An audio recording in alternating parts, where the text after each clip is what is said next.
नमस्ते।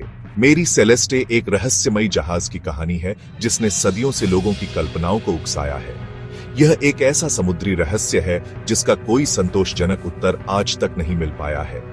आपकी इच्छा के अनुसार मैं इस दिलचस्प कहानी को लगभग 8000 शब्दों में हिंदी में विस्तार से बताने का प्रयास करूंगा।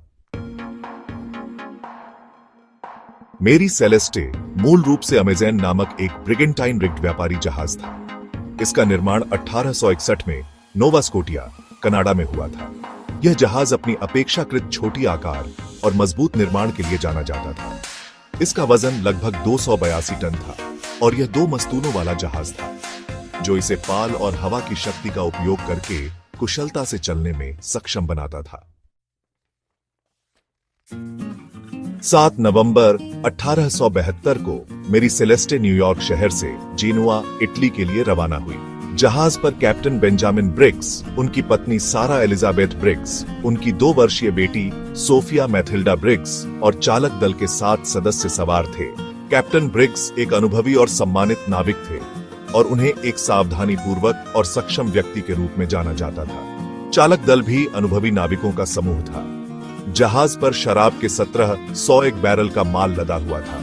लगभग 1 महीने बाद 4 दिसंबर 1872 को अटलांटिक महासागर में अजोरेस द्वीप समूह के पास एक अन्य ब्रिटिश जहाज देई ग्रेटिया के चालक दल ने मेरी सेलेस्टे को भटकते हुए देखा। देई ग्रेटिया के कैप्टन डेविड रीड मोरहाउस ने जहाज को संदिग्ध स्थिति में पाया। मेरी सेलेस्टे पूरी तरह से पाल फैलाए हुए थी, लेकिन अजीब तरह से इधर उधर घूम रही थी और कोई भी उसे चलाता हुआ दिखाई नहीं दे रहा था। जब देई ग्रेटिया के चालक दल के सदस्य मेरी सेलेस्टे पर चढ़े तो उन्हें एक अजीब और परेशान करने वाला दृश्य मिला। जहाज पूरी तरह से खाली था। कैप्टन ब्रिग्स, उनका परिवार और चालक दल के सभी सदस्य गायब थे। जहाज पर सवार लोगों का कोई निशान नहीं था। हालांकि जहाज खाली था, लेकिन उस पर कई ऐसी चीजें मिली जो रहस्य को और गहरा करती थी। जहाज के स्टोर रूम में 6 महीने के लिए पर्याप्त भोजन और पानी मौजूद था। इससे यह संकेत मिलता है कि जहाज को जल्दबाजी में नहीं छोड़ा गया था। शराब के सभी बैरल सुरक्षित थे। कोई भी बैरल टूटा हुआ या गायब नहीं था, जिससे यह संभावना खारिज हो जाती है कि कार्गो में कोई समस्या आई थी। कैप्टन ब्रिग्स और उनके परिवार के केबिन में उनके निजी सामान मौजूद थे। कपड़े, पैसे और अन्य मूल्यवान वस्तुएं अपनी जगह पर थीं। इससे लूटपाट की संभावना भी कम हो जाती है। जहाज के कुछ महत्वपूर्ण कागजात गायब थे, जिनमें लॉगबुक भी शामिल थी, जो जहाज की पिछली गतिविधियों का रिकॉर्ड रखती थी। हालांकि एक अधूरा लॉगबुक मिला, जिसमें 24 नवंबर तक की प्रविष्टियां थीं, जब जहाज अजोरेस से लगभग 100 मील पश्चिम में था। सेक्सटेंट और क्रोनोमीटर जैसे कुछ नेविगेशनल उपकरण गायब थे, लेकिन अन्य उपकरण अपनी जगह पर थे। जहाज पर एक सीधा साधा मिला, जिसमें खून के धब्बे थे। हालांकि यह कभी भी निश्चित रूप से स्थापित नहीं किया जा सका कि यह खून किसका था। कैप्टन ब्रिग्स की तलवार उनके केबिन में मिली, लेकिन वह अपनी म्यान से थोड़ी बाहर निकली हुई थी और उस पर भी खून जैसे धब्बे थे। मेरी सेलेस्टे के रहस्य को और भी जटिल बनाने वाले कुछ अतिरिक्त तथ्य इस प्रकार हैं। कोई संकेत नहीं, जहाज पर किसी भी तरह के संघर्ष या हिंसा का कोई स्पष्ट संकेत नहीं था। कोई टूटा फूटा फर्नीचर या बिखरा हुआ सामान नहीं मिला। लाइफ बोट गायब। जहाज की लाइफ बोट अपनी जगह पर नहीं थी, जिससे यह अनुमान लगाया जा सकता है कि जहाज पर सवार लोगों ने इसे छोड़ा था। हालांकि लाइफ बोट का कभी कोई पता नहीं चला। पतवार में क्षति। जहाज के पतवार में कुछ क्षति पाई गई थी, लेकिन यह स्पष्ट नहीं था कि यह क्षति कब और कैसे हुई। कुछ लोगों का मानना है कि यह क्षति किसी टक्कर के कारण हुई होगी, जबकि अन्य का मानना है कि यह पहले से मौजूद थी। पानी का रिसाव। जहाज में थोड़ा पानी भरा हुआ था, लेकिन यह इतना अधिक नहीं था कि जहाज को छोड़ने की आवश्यकता पड़े। जहाज पंप काम कर रहे थे। मेरी सेलेस्टे के रहस्य को सुलझाने के लिए कई सिद्धांत और अटकलें सामने आई हैं, लेकिन उनमें से कोई भी पूरी तरह से संतोषजनक साबित नहीं हुआ है। समुद्री डाकू लूटपाट एक संभावित कारण हो सकता है, लेकिन जहाज पर मूल्यवान सामान और कार्गो बरकरार पाए गए, जिससे यह सिद्धांत कमजोर पड़ जाता है। इसके अलावा समुद्री डाकू आमतौर पर जहाज पर सवार लोगों को मार डालते थे, जबकि इस मामले में वे गायब थे। बगावत चालक दल द्वारा बगावत की संभावना भी जताई गई। हालांकि कैप्टन ब्रिग्स को एक सख्त लेकिन निष्पक्ष व्यक्ति के रूप में जाना जाता था और चालक दल के साथ उनके अच्छे संबंध थे। इसके अलावा बगावत की स्थिति में भी जहाज को इस तरह से परित्यक्त नहीं किया जाता। तूफान या खराब मौसम, यह संभव है कि जहाज अप्रत्याशित रूप से खराब मौसम की चपेट में आ गया हो, जिससे चालक दल को लाइफ बोट में भागना पड़ा हो। हालांकि जब जहाज मिला तो मौसम शांत था और जहाज को कोई गंभीर क्षति नहीं हुई थी।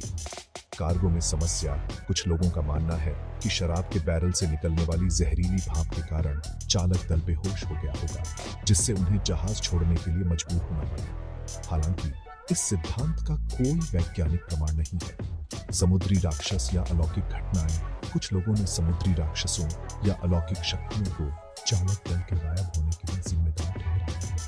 हालांकि इस तरह के सिद्धांतों का कोई तथ्यात्मक आधार नहीं है। बीमा धोखाधड़ी की अटकलें लगाई गई कि कैप्टन ब्रिग्स ने जानबूझकर जहाज को परित्यक्त कर दिया ताकि बीमा का पैसा मिल सके।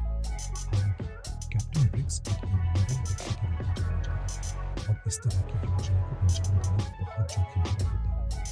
पानी का पंप खराब होना एक सिद्धांत भी है कि जहाज का पानी का पंप खराब हो गया होगा और चालक दल को लगा होगा कि जहाज डूबने वाला है, जिससे वो विपरीत में भाग गए। हालांकि जब जहाज मिला तो पंप काम कर रहा था। भूकंप या सुनामी की संभावना भी जताई गई कि समुद्र में भूकंप या सुनामी के कारण जहाज पर सवार लोग बह गए होंगे। हालांकि उस क्षेत्र में उस समय ऐसी कोई घटना दर्ज नहीं हुई। गलत नेविगेशन, यह संभव है कि खराब नेविगेशन के कारण जहाज किसी खतरे के पास पहुंच गया हो और चालक दल ने घबराकर जहाज छोड़ दिया हो। हालांकि कैप्टन ब्रिग्स एक अनुभवी नाविक थे। अज्ञात कारण सबसे संभावित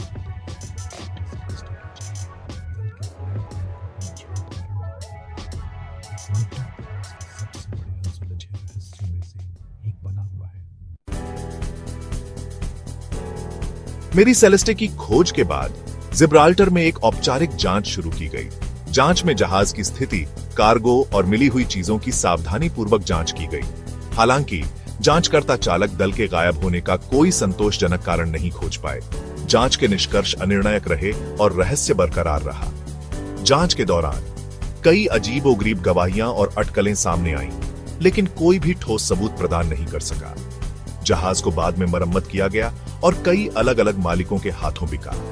अंततः 1885 में हैती के तट पर यह चट्टानों से टकराकर डूब गया।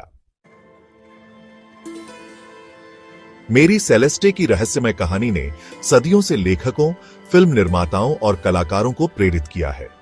कई काल्पनिक कहानियां और फिल्में इस घटना पर आधारित हैं, जिनमें आर्थर कॉनन डॉयल की 1884 की लघु कहानी जे हैपकुक जेफसन की कथा सबसे प्रसिद्ध है। इस कहानी में डॉयल ने चालक दल के गायब होने के लिए एक काल्पनिक बगावत और हत्या का कारण बताया था। समय के साथ मेरी सेलेस्टे की कहानी एक लोक कथा और समुद्री रहस्य का हिस्सा बन गई है। यह अनसुलझा रहस्य हमें समुद्र की अप्रत्याशितता और उन अज्ञात खतरों की याद दिलाता है जो हमेशा छिपे रहते हैं। मेरी सेलेस्टे का रहस्य आज भी बरकरार है। एक अच्छी तरह से बनाए रखा गया जहाज, पर्याप्त भोजन और पानी के साथ पूरी तरह से खाली पाया जाता है। अनुभवी कप्तान, उनका परिवार और चालक दल बिना किसी स्पष्ट कारण के गायब हो जाते हैं।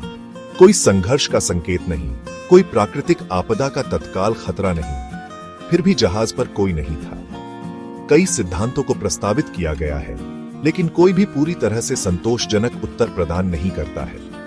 मेरी सेलेस्टे की कहानी समुद्री इतिहास का एक स्थायी रहस्य बनी हुई है, जो हमें मानव ज्ञान की सीमाओं और समुद्र की अथाह गहराई में छिपे अनगिनत अनकहे रहस्यों की याद दिलाती है।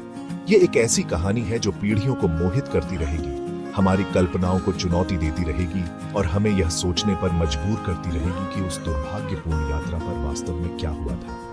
यह कहानी हमें यह भी सिखाती है कि समुद्र कितना अप्रत्याशित और खतरनाक हो सकता है। शांत दिखने वाली सतह के नीचे अप्रत्याशित घटनाएं घट सकती हैं, जो सबसे अनुभवी नाविकों को भी चकित कर सकती है। मेरी सेलेस्टे का रहस्य हमें उन अनगिनत कहानियों की याद दिलाता है जो समुद्र की गहराई में हमेशा के लिए दफन